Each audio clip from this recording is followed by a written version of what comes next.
My dad gave my room to my stepsister, so I rebuilt my own space in the garage. She got jealous, tried to renovate her room alone while we were away, and ended up having a whole wall collapse on her. This whole mess started 6 months ago when Dad remarried. His new wife, Rebecca, brought her daughter Olivia, 19, into our lives. And from day one, this girl made it clear she wasn't interested in being family. She was interested in taking what was mine.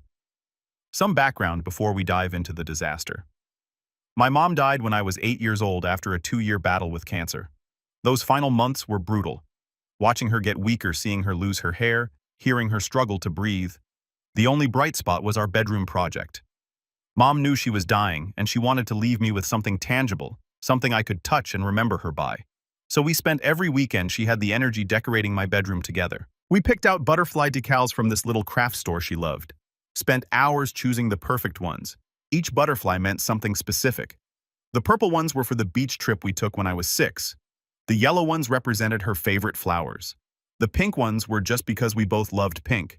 The blue ones were for the sky she'd stare at from her hospital bed. We placed each one carefully. Mom directing from my bed, where she'd rest between waves of nausea. Me standing on a step stool trying to get them perfectly straight. Butterflies mean transformation. She told me while we worked.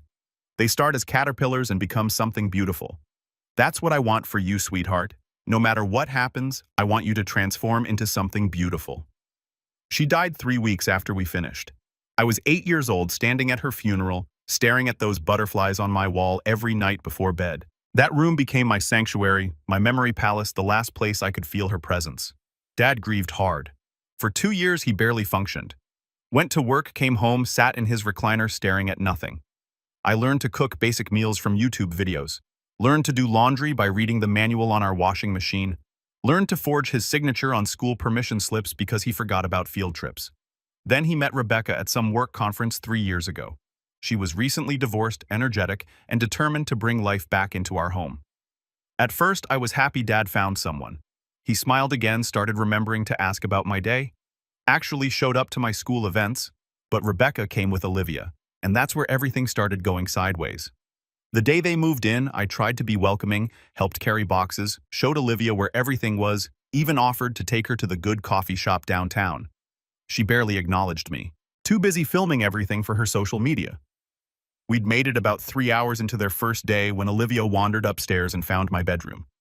I was in the kitchen making sandwiches when I heard her voice drift down. "Oh my God, this room is perfect." I went upstairs to find her standing in my doorway, phone out, already filming. She turned to me with this smile that didn't reach her eyes. "I want this room. Can I have it?" I actually laughed because I thought she was joking. That room had been mine since I was 6 years old. Every inch of it held memories. The corner where Mom and I did jigsaw puzzles during her good days. The window seat where she'd read to me at night. The closet where we'd hidden birthday presents for Dad. "That's my room," I said, still smiling because surely she was kidding. "The guest room is right next door. It's actually bigger and gets better light in the morning." Olivia's smile faded. She walked into my room without permission, trailing her fingers along my bookshelf, picking up photos of me and Mom, examining them like they were items in a store. "The guest room is boring," she said, setting down a photo of Mom and me at the beach without looking at it. "This room has character, and look at this antique vanity desk." She sat down at Mom's vanity. The one piece of furniture that was undeniably, irreplaceably Mom's. This would be perfect for my makeup collection. My jaw actually dropped. The casual entitlement, the complete disregard for boundaries, the way she was touching Mom's things like they were public property. It was staggering. "That was my mom's," I said, voice tight. "She used that vanity every morning. That's not going anywhere." Olivia examined her reflection in the mirror, completely ignoring what I just said. She pulled out her phone and took a selfie, then turned to me with that fake smile again. "I know this is your room now, but I really think it would work better for me. The guest room has barely any closet space, and I have a lot of clothes. Plus, butterflies and pink are literally my favorite things. It's like this room was meant for me. It was meant for me and my mom," I replied, anger starting to bubble up. "We decorated it together before she died. Those butterflies, we placed every single one. That pink, we spent a whole day finding the exact right shade. This room stays exactly as it is." Olivia's face shifted then from fake sweetness to something colder. She stood up from the vanity and walked past me into the hallway. "Daddy," she called down the stairs, voice suddenly small and sad. Can you come here for a second? Dad came up the stairs with Rebecca right behind him. Olivia immediately launched into her pitch voice, dripping with this performative sadness. I don't want to cause problems, but the guest room is really small and dark. This room has so much more space and natural light. And look, butterflies and pink are my absolute favorite things. It feels like fate, you know. She turned to Dad with wide eyes. I just thought maybe as a welcome gift to your new family, I could have this room. It would make me feel like I really belong here. I looked at Dad, fully expecting him to shut this down immediately. My mom's room, my memories, the butterflies we'd placed together during the last good months of her life. Surely he understood what that space meant. I looked at Dad, fully expecting him to shut this down immediately. My mom's room, my memories. Surely he understood what that space meant. Instead, Dad walked over and put his hand on my shoulder. Would you mind giving up your room for your new sister? She really wants it. And I was thinking, what if I gave you the garage instead? You could decorate it however you want. Bring Mom's stuff down there. Make it your own space. The garage was roughly 3 times the size of my bedroom. It was on the ground floor, completely separated from the main house, and had this huge potential I'd never considered. Plus, the thought of having my own private space away from Olivia's energy sounded pretty good in that moment. Deal, I said, hugging Dad. Olivia actually giggled when she realized she'd gotten my room. Straight up giggled while telling me to remove all that pink baby stuff from her new space. Instead, Dad walked over and put his hand on my shoulder. His touch felt apologetic before he even spoke. Would you mind giving up your room for your new sister? She really wants it. And I was thinking, what if I gave you the garage instead? You could decorate it however you want. Bring Mom's stuff down there. Make it your own space. It's actually 3 times the size of your current room. I stared at him, trying to process what he was asking. Give up Mom's room. The butterflies, the memories, the last physical space where I could still feel her presence. But then I looked at the garage in my mind. It was huge. Probably 600 square feet of completely unused space, currently filled with Dad's old golf clubs and boxes of junk we'd never need, ground floor separated from the main house, completely private. If I had to lose Mom's room, at least I could create something new, something that was entirely mine. Dad nodded quickly, clearly relieved. I wasn't fighting harder. Absolutely, I'll help with the structural stuff. Windows, electrical, anything you need, but the design is all yours. Rebecca beamed like this was some beautiful family compromise. Instead of me being manipulated into giving up my dead mother's room, Olivia tried to hide her smile but couldn't quite manage it. Deal, I finally said, hugging Dad. Not because I was happy, but because I needed that physical connection to remember he was still my dad, even when he was choosing his new wife's daughter over his own child's grief. Olivia actually giggled, this high-pitched, victorious sound that made my skin crawl. Thank you so much. I promise I'll take such good care of it. And you should probably remove all that baby pink stuff anyway. Time for both of us to grow up, right? I went to my room, my former room, and carefully removed every butterfly decal. Each one felt like peeling away a piece of Mom. The purple beach butterflies, the yellow flower ones, the pink ones. Just because we loved pink, the blue sky ones. I placed them all in a shoebox wrapped in tissue paper, sacred relics from a different lifetime. Olivia moved in immediately, treating the space like it had always been hers. She didn't ask about the butterflies or the pink paint or Mom's vanity, just started rearranging furniture to fit her aesthetic. That summer became my renovation project. I threw myself into transforming that garage with an intensity that surprised even me. Every day after my shift at the coffee shop where I worked, I'd spend hours in that space working until my hands were covered in paint and my muscles ached. First step was clearing out 20 years of accumulated junk. Dad's golf clubs that he hadn't touched since Mom died. Boxes of old tax documents that should have been shredded years ago. Broken lawn equipment that nobody bothered fixing. Christmas decorations from the 90s. I hauled it all to the dump or donation center, making trip after trip in Dad's truck. Once the space was empty, I could see its potential. The bones were good. Concrete floor, exposed rafters, decent height, and 2 walls with street-facing exposure where I could add windows. I spent a week watching YouTube videos about garage conversions, taking notes, making lists, and pricing materials. My budget was tight. $2,000 saved from a year of coffee shop wages. Had to get creative? Shop sales hunt for deals on Facebook Marketplace. But I was determined to make this work. Started with the floor. Concrete was too cold and industrial, so I bought clearance laminate flooring that looked like weathered wood. Watched installation videos until I could do it in my sleep. Then spent 3 back-breaking days on my hands and knees measuring cutting-clicking pieces together. My back screamed by day 2, but seeing that floor come together was addictive. Next came paint. Dad helped me install proper drywall over the garage walls, his one real contribution to the project. Once that was up, I painted everything soft gray, not dark or depressing, but calm and modern. Took 3 coats to cover properly, and my arm was sore for a week. But it transformed the space. The built-in bookshelves were my biggest project. I designed them myself using free CAD software I found online, then bought lumber piece by piece as my paychecks came. And Dad's friend Gary, who was a retired carpenter, came over a few times to teach me proper measurement and cutting techniques.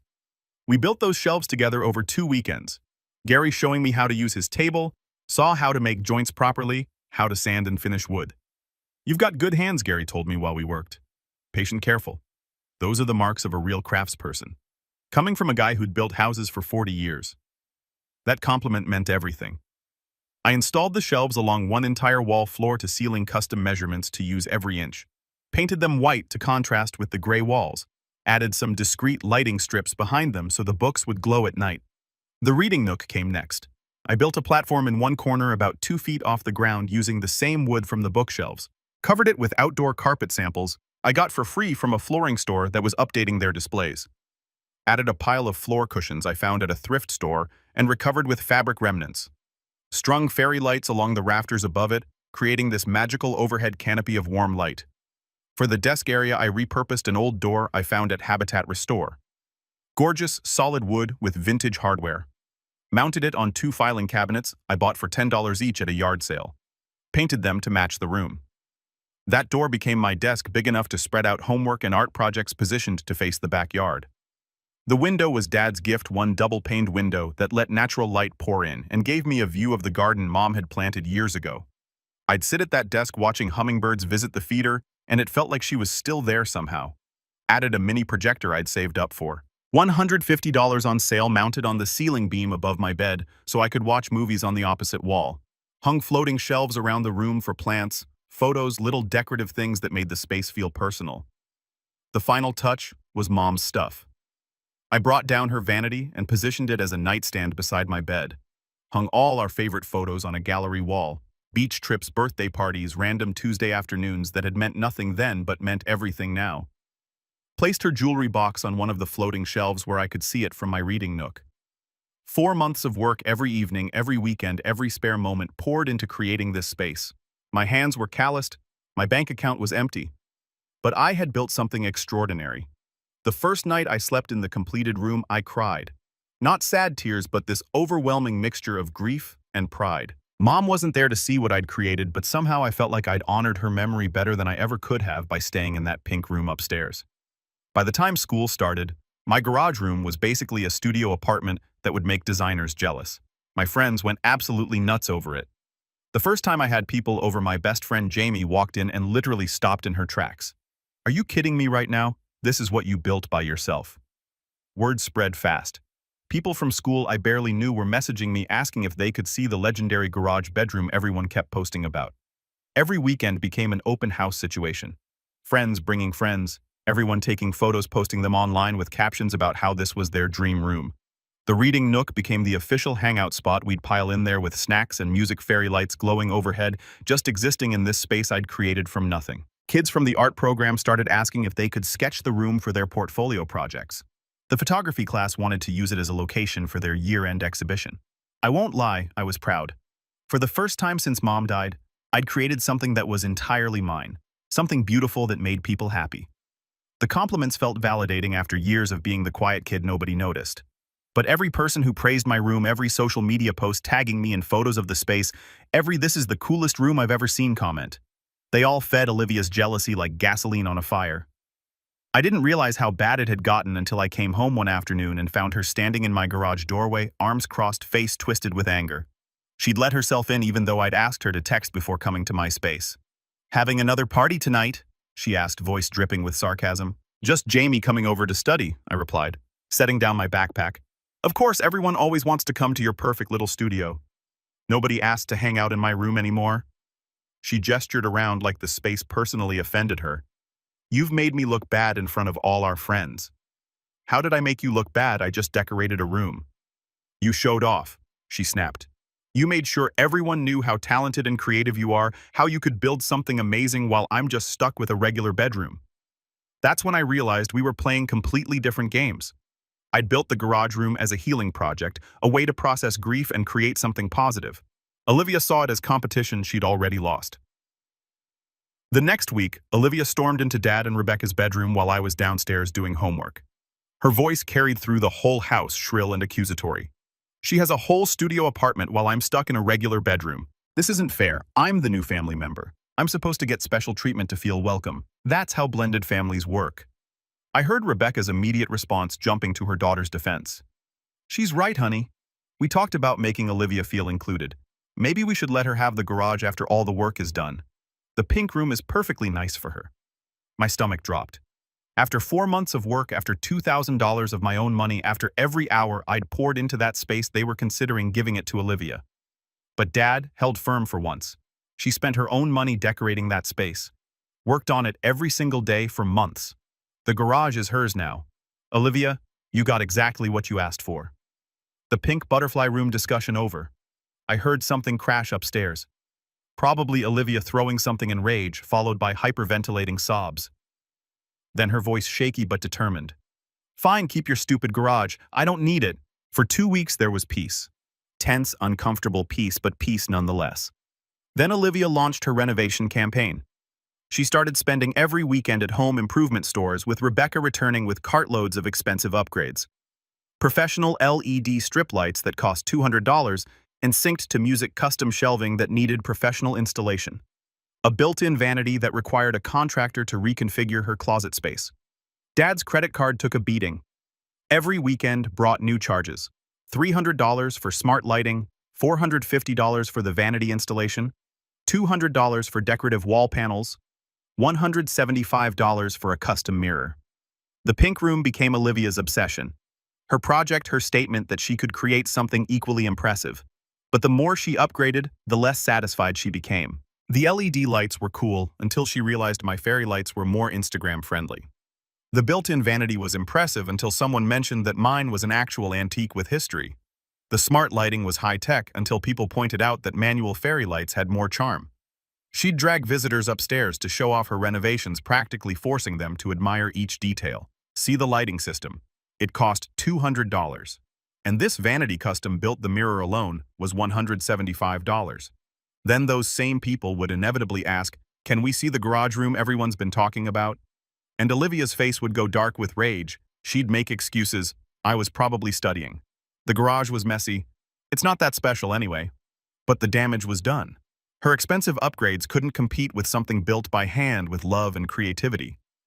The breaking point came when her best friend Caitlin posted side-by-side photos on Instagram. Olivia's pink room next to my garage room with a caption, both amazing, but there's something special about spaces you build yourself. Olivia lost it, accused Caitlin of betraying her, blocked her on every social platform, and spent 3 days refusing to come out of her room. When she finally emerged, something had shifted. She wasn't just jealous anymore. She was planning something. I noticed her measuring the wall between her room and the guest room. Saw her Googling things on her phone when she thought nobody was watching. Caught her staring at that wall with this calculating expression that made my skin crawl. But I didn't say anything. Didn't think she'd actually do anything crazy. That was my first mistake. Then came the weekend that changed everything forever. My cousin Brett was graduating from State University, first person in our family to get a degree. His parents planned this whole celebration weekend 2 hours north. Big ceremony dinner at a nice restaurant, the works. Everyone was expected to attend the Friday before we were supposed to leave.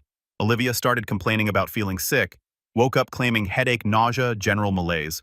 Rebecca immediately went into overprotective mother mode, taking her temperature, bringing her tea, suggesting maybe she should stay home and rest. You guys should still go, Olivia said weakly from her bed, face buried in pillows. I don't want to ruin Brett's big day. I'll just stay here and sleep. Rebecca looked torn. Dad checked his watch impatiently. We needed to leave in an hour to make the ceremony on time. I stood in the doorway watching Olivia's performance. This nagging feeling in my gut that something was off. She'd been measuring that wall all week, Googling construction terms on her phone, acting strange and secretive. Maybe someone should stay with her, I suggested. She seems pretty sick. I'm fine, Olivia insisted quickly. It's just a headache. I don't need a babysitter. Go celebrate Brett's graduation. Rebecca checked her temperature one more time. Perfectly normal, then reluctantly agreed. Call me if you need anything, sweetheart. Anything at all. We left around 9:30 a.m. I watched Olivia through the living room window as we pulled away. She was standing there in her pajamas waving goodbye, looking healthy as ever. The moment our car turned the corner, she disappeared from the window. According to what we pieced together later from security footage and neighbor testimony, Olivia waited exactly 5 minutes to make sure we weren't coming back. Then she went straight to Dad's tool shed in the backyard. She found the 16-pound sledgehammer Dad used for concrete demolition projects, this massive tool designed for breaking through solid materials. She had been planning this for at least a week, probably longer. The Google searches on her phone told the whole story. How to remove wall between two rooms. DIY wall removal. Combining bedrooms to make suite. Can you knock down walls yourself? What happens if you remove the support beam? And most damning of all, will home insurance cover accidental structural damage? She'd convinced herself the insurance would cover any damage. And once the wall was down, Dad would have no choice but to give her the massive suite she deserved. Olivia dragged that sledgehammer upstairs and positioned herself in front of the wall between the pink bedroom and guest room. She'd cleared furniture away, laid down drop cloths like she'd seen in renovation videos. What she didn't know was that wall was load-bearing a structural component supporting the entire ceiling. Remove it without proper support, and everything above would collapse. At 10:15 a.m., Olivia swung that sledgehammer. 4 swings total, breaking through drywall and studs. The wall came down easily, crumbling into white powder and pink paint exactly like she'd planned. For maybe 4 seconds, everything worked perfectly. Then physics took over. Without the wall providing support, the major ceiling joist began to shift. The weight of the roof, plus the second-floor flooring, plus all the furniture in the rooms above, suddenly had no support structure. The beam started to crack with sounds the neighbors later described as like lightning striking the house. Mrs. Patterson from next door was gardening when she heard it. I thought a car had crashed into their house. Just this enormous cracking sound, then another, then this rumbling that made my windows rattle. Olivia looked up to see a 12-ton, 200-pound ceiling joist coming straight down at her. In that split second, she understood exactly what was about to happen. She tried to dive toward the doorway, tried to get clear, but she was standing directly under the collapse zone with a sledgehammer in her hands, completely off balance. The beam caught her at the base of her skull, driving her face first into the floor with tremendous force. The impact shattered her C4 vertebrae, severing her spinal cord. The weight pinned her there, crushing vertebrae and cutting off nerve pathways. Olivia was conscious, felt the impact, felt her body go numb from the neck down, tried to move, nothing. Tried to breathe deeply and realized her lungs weren't responding. She screamed until her voice gave out, knowing nobody was home, lay there for 4 hours before Mrs. Patterson heard faint sounds and called 911. Paramedics arrived, carefully removed the beam, and got her onto a backboard. By then, she'd been trapped for 4 hours and 8 minutes, far too long for any hope of recovery. We got the call at 2:47 p.m. during Brett's celebration dinner. Dad's phone rang with a local number he didn't recognize. This is County Fire Department. There's been a serious accident at your residence. Your daughter has been transported to Regional Medical Center with critical injuries. You need to get there immediately. The 2-hour drive back was hell. Dad broke every speed limit. Rebecca sobbed in the passenger seat. I sat frozen in the back, replaying the morning, Olivia's fake sickness, her insistence we leave. The strange behavior all week, she'd planned this. I knew it. This wasn't random. Olivia had destroyed that wall deliberately, and now everything had gone catastrophically wrong. We got to the hospital around 8 p.m. Olivia was already in emergency surgery. A nurse directed us to the surgical waiting area where we sat under fluorescent lights that made everything feel even more surreal. A doctor finally came out around 9:30 p.m. His expression told us everything before he even spoke. That practiced sympathy doctors develop after delivering bad news too many times. Olivia survived the surgery, but I need to be very clear about her prognosis. The cervical spine injury she sustained is complete at the C4 level. She will never have movement or sensation below her neck again. She'll require a ventilator to breathe, 24-hour care, and extensive medical support for the rest of her life. Rebecca made this sound. Not quite a scream, more like all the air being forced from her lungs at once. Dad just sat there, face completely blank, processing information his brain didn't want to accept. She's 19 years old, the doctor continued quietly. I know this is devastating news. We'll have social workers and specialists talk to you about care options and what to expect going forward, but I want you to understand the permanence of this injury. Olivia will never walk again, never use her hands again, never breathe on her own again. They let us see her once she was stable enough for visitors. The ICU room looked like something from a science fiction movie. Machines everywhere, tubes and wires connecting Olivia to equipment keeping her alive. A ventilator was breathing for her, making this rhythmic, whooshing sound every few seconds that would become the soundtrack of our lives. Olivia's eyes were open, tracking movement. That was all she could move her eyes. Everything else was completely paralyzed. After a few days, once Olivia could communicate through the ventilator using a speaking valve, she asked to see me, specifically just me alone. I walked into that ICU room expecting maybe an apology or at least some acknowledgement of what her actions had cost everyone. Instead, she managed to speak through the mechanical breathing voice, thin and strained. You made me feel like I had to compete for space in my own house. Now I'll never paint my nails again, never try on clothes again, never use a phone again. I just wanted to fit in with the family. The victim mentality was so complete, so absolute, that I couldn't even process a response. She demolished a load-bearing wall out of pure jealousy, and somehow this was my fault for having a nice room. Rebecca jumped in immediately, turning to Dad with tears streaming down her face. Why couldn't you have shared your room? Why didn't you offer to help paint her bedroom? When you saw how badly she wanted something special. Dad actually nodded. Like this made sense. Maybe if we'd been more accommodating, this wouldn't have happened. I stood there, surrounded by machines, keeping my stepsister alive, listening to my own family blame me for her choices. The room felt like it was shrinking, walls pressing in from all sides. She took a sledgehammer to a wall, I finally said, voice barely above a whisper. That was her choice, not mine. They didn't respond, just turned back to Olivia, whose eyes had filled with mechanical tears. Her body couldn't even cry properly anymore. The hospital kept Olivia for 6 weeks while they stabilized her condition and set up her long-term care plan. During that time, contractors came to our house to assess the damage. The entire upstairs was deemed structurally unsafe. The ceiling had collapsed into both the pink room and the guest room, leaving a gaping hole filled with insulation and broken beams. The estimate for repairs was $85,000. Dad's insurance adjuster came out 3 times, taking measurements and photos, asking detailed questions about what happened. Each visit left Dad looking older and more defeated. The contractors cordoned off the upstairs with caution tape. Olivia needed somewhere accessible with space for medical equipment. The only option was my garage room. They told me this like a done deal. Dad and Rebecca explained Olivia would move into the garage, the only ground floor space large enough for hospital bed, ventilator, wheelchair, and rotating nursing staff. What about my stuff? I asked. You can move to the guest room downstairs, Dad said. Once upstairs is repaired, pick any room you want. The guest room was tiny, barely enough space for a bed and dresser. All my bookshelves, my reading nook, everything I'd built would be dismantled. The room I'd spent 4 months creating was being taken to house the person whose jealousy destroyed it. I wanted to argue this wasn't fair, that Olivia's choices shouldn't cost me my sanctuary.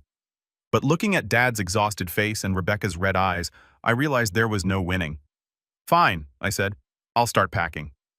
The day they brought Olivia home from the hospital, a medical van pulled up with a hydraulic lift to unload her specialized wheelchair. The garage had been completely transformed. My fairy lights were replaced with medical equipment, my reading nook now occupied by oxygen tanks and supply carts. They'd kept my bookshelf and desk in one corner, but everything else was gone. Olivia was positioned in the center of the room in a hospital bed, ventilator beside her, monitors beeping constantly. She looked so small in all that equipment, eyes darting around the space that used to be mine. Her eyes found me standing in the doorway. We stared at each other for a long moment. Then she blinked twice, the signal they'd taught her for yes or acknowledgement. That's when I got a call from an unknown number. This is Ethan from Davis Insurance Company. We've completed our investigation into the structural collapse at your residence. I need you to come to our office downtown to discuss our findings. Dad drove us both to the insurance office the next day. We sat across a desk from Ethan and another investigator while they laid out what they discovered. Turns out insurance companies investigate everything suspicious. And a 19-year-old demolishes load-bearing wall while home alone definitely qualified as suspicious. They'd pulled Olivia's search history from the week before the collapse. She'd Googled how to remove wall between 2 rooms. Can you knock down walls yourself? What happens if you remove the support beam? And most damning of all, will insurance cover accidental home damage? Olivia hadn't just made a reckless mistake. She'd planned this, researched it, knew it was dangerous, but convinced herself the insurance would cover any problems. Due to the intentional nature of the demolition and the code violations involved, Ethan explained, reading from a document, "We're denying the structural damage claim. However, we are providing an $18,000 stipend for adaptive equipment to help with Miss Olivia's care needs." Dad's face went white. $85,000 in repairs that we have to pay ourselves. That's correct. The damage was caused by intentional demolition without permits or professional guidance. That's specifically excluded from your policy coverage. Rebecca started crying quietly.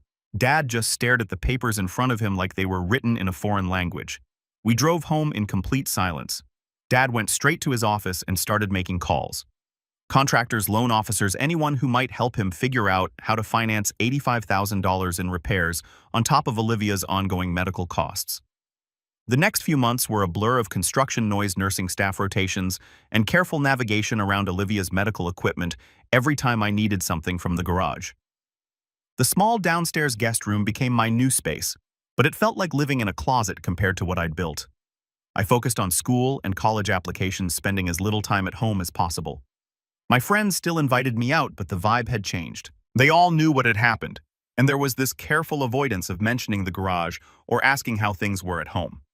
Then something unexpected happened. I started getting accepted to colleges, good colleges, with scholarship offers that would cover most of my expenses. State University offered me a full ride for academics. Regional Tech offered me housing and tuition.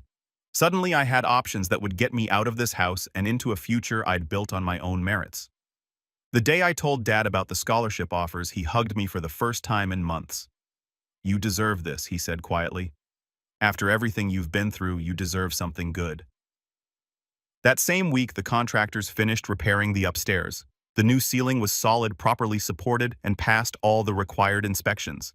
Dad framed the final inspection certificate and hung it in the hallway like some kind of trophy, but the financial reality was crushing. Between the $85,000 home equity loan for repairs, Olivia's ongoing medical costs, and the 24-hour nursing care, Dad and Rebecca were hemorrhaging money. Dad picked up extra shifts at work. Rebecca took a second job. Their conversations became entirely focused on bills, schedules, and how to stretch every dollar. I helped where I could, picked up shifts at a local coffee shop, contributed to groceries, covered my own expenses, but I was also saving every penny for college, for books, for the life I was planning beyond this house. 6 months after the collapse, our house had settled into a new normal that nobody would have chosen. But everyone had to accept Olivia lived in the garage with round-the-clock nursing care. The upstairs was repaired, but felt hollow, just empty rooms that reminded us of what happened. Family dinners were quiet, efficient affairs with no real conversation. And me, I was counting down the days until college started. The week before I left for State University, I went into the garage one last time to get some books I'd left on my old shelf. Olivia was awake, watching me through her eye-tracking tablet. I walked over to her bed and said what I'd been holding back for months. "I'm sorry you felt invisible in this family, but what happened wasn't my fault. You made your own choices with that sledgehammer, and I can't take responsibility for them. I'll help out when I can because you're family now, but I'm also building my own life, and I'm not going to feel guilty about that." Her eyes blinked twice. "Yes, understanding. I hope you find peace with what happened," I continued, "because I've already found mine." I grabbed my books, walked out of that garage, and didn't look back. Now I'm living in a dorm room decorated exactly how I want it. My roommate and I hung fairy lights across our ceiling, built a reading nook with pillows we found at a thrift store, and covered our walls with photos of people in places we love. It's not as big as the garage was, but it's mine. My friends from home still text me pictures of their rooms asking for decorating advice. I still help them brainstorm layouts and color schemes. And every single time, I'm reminded that the space I create is valuable, not because it makes other people jealous, but because it makes me happy. Last week, Dad sent me a photo. They'd painted the upstairs bedrooms and were renting them out to college students to help cover Olivia's medical expenses. The extra income was helping them get back on their feet financially. Rebecca had started working with a support group for parents of paralyzed children, and Dad joined a caregiver support network they were adapting, learning to live with the consequences of that day. And Olivia, according to Dad's updates, she's working with an adaptive technology specialist to learn graphic design using her eye-tracking computer. Turns out, she's actually pretty talented when she channels that competitive energy into something productive instead of destructive. Do I feel bad about what happened to her? Of course. Nobody deserves what she's going through, regardless of the choices they made. But do I take responsibility for it? Absolutely not.